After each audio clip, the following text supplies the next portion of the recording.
आणि आता पुढची बातमी ती म्हणजे वक्फ बोर्डामध्ये मी कोणताही बदल करू देणार नाही अशी भूमिका शिवसेना उद्धव बाळासाहेब ठाकरे गटाचे अध्यक्ष उद्धव ठाकरेंनी स्पष्ट केली असं सुप्रिया सुळे म्हणाल्या आहेत। तर वक्फ बोर्ड प्रकरणी जी इंडिया आघाडीची भूमिका असेल तीच भूमिका शिवसेना उद्धव बाळासाहेब ठाकरे गटाची आहे असं देखील सुळेंनी म्हटलं।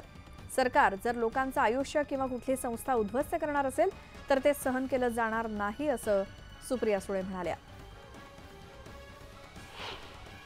दोन पक्ष तिथे हजर नव्हते, म्हणजे अजित पवारांचा गट हजर नव्हता आणि शिवसेना तरीशी होती, कारण उद्धवजीला आले होते।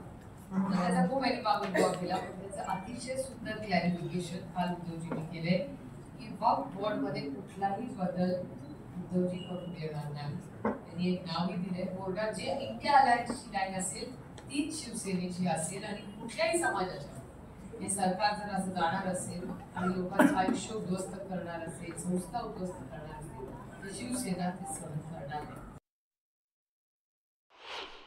आणि काँग्रेसला भारतीय जनता पक्षाने भ्रष्टाचारातून मुक्त केले, त्याच्यामुळे आम्ही रिलॅक्स मध्ये